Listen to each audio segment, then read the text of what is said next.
Chapter 21. Acrid smoke slapped Milo in his nostrils before he even rounded the corner, and then his heart sank faster than Armie Hammer's career, Johnny Depp's public image, and Kevin Spacey's IMDb ranking combined. The once picturesque Victorian had been reduced to a charred skeleton, looking like the aftermath of a Michael Bay sneeze. Tendrils of smoke still curled skyward from the blackened ruins, writing what looked suspiciously like the end against the morning. The house was gone.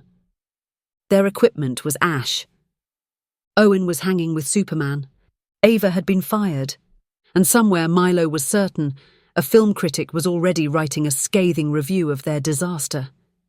Firefighters milled about like extras in a disaster movie who hadn't been told which direction to run, their yellow uniforms providing the only splash of colour in a scene that looked like it had been colour-graded for maximum depression. Milo got out of the car, struggling to process the apocalyptic scene. Poppy materialised beside him, her usual mouthful of bubblegum noticeably absent. Even she seemed to recognise that this was no time for snapping. "What happened?" Milo managed to croak out, his voice barely audible over the hiss of water sloshing upon the smouldering debris. Her face was grim. "Electrical surge when they restored power to the neighbourhood. The whole place went up like kindling.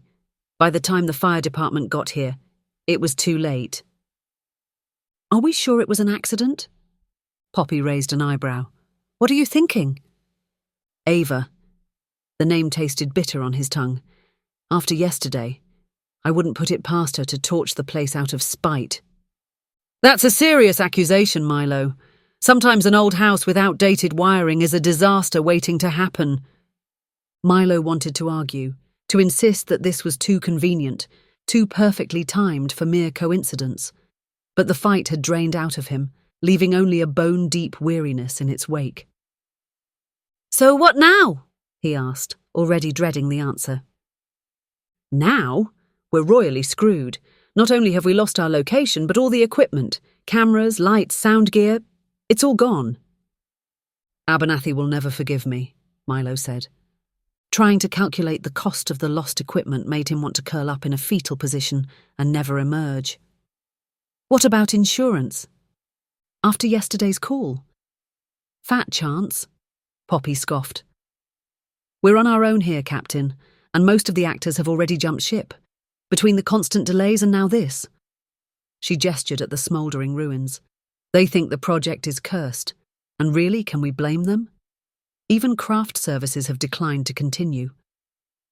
"Daniel's lemonade stand is gone?" "Yeah, he said he'd make more money selling next to the 7-Eleven. "He's 8! "Yeah, but he's saving for college." Another punch to the gut. "So that's it? We're done?" Poppy patted his shoulder. "I'm as disappointed as you are. But unless you're sitting on a pile of cash, I don't see how we move forward. We have no location, equipment or cast, and our industry reputation presently smells like month-old sushi." "No," Milo wrinkled his nose. "No money piles, just a crappy old couch." "Well, well, well," boomed a familiar voice behind them. "Looks like someone's been playing with matches." Milo turned around to see Harrington stroll over like he was walking the red carpet at a funeral. His tailored suit somehow repelled the ash and soot swirling through the air. His eyes were hidden behind mirrored sunglasses, his gaze sweeping over the destruction with the calculated interest of a chess master evaluating his opponent's ruined defences. "Mr. Harrington," Milo said, "I can explain." "No need, my boy." He waved a hand. "I've been in this business long enough to know that sometimes the movie gods just aren't in your favour." Harrington clapped a meaty hand on Milo's shoulder, nearly causing him to buckle. "This reminds me of my first picture.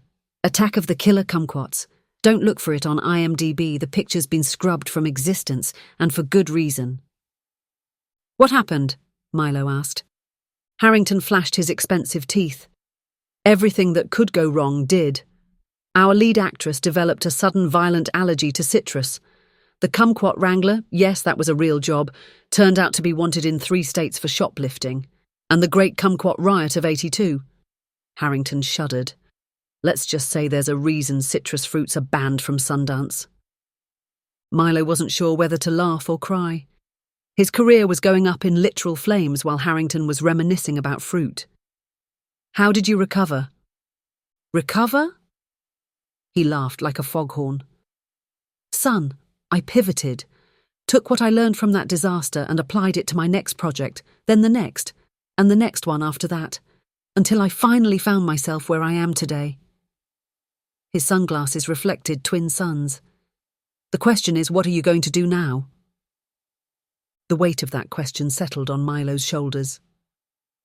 I don't know. I need to think. Clear my head." Harrington nodded sagely. "A wise choice. And when you're done thinking, remember, Storm of Steel 3 is still in need of a director. A chance to work with a real budget and real stars. Could be just the thing to get your career back on track. Toot toot." He pretended to pull a railway horn. Then, with a final pat on the shoulder that felt more like a shove, he walked back to his limo. Milo felt suddenly claustrophobic. "I need to get out of here." "Back to the office?" Poppy suggested. "I can wrap things up here, start the process of officially shutting down production." The thought of returning to that cramped space, surrounded by the remnants of his failure, both personal and professional, made Milo's skin crawl. "I think I'm going to visit an old friend from film school. Get some perspective." Poppy nodded. "All right, but Milo, don't do anything rash, okay? We'll figure this out together." "Sure, Poppy." He could barely smile. "We always do, right?" And then he walked away, wondering if this was merely the Act 2 end, or if the credits were about to roll on his entire career. Though given his luck lately, even the credits would probably catch fire.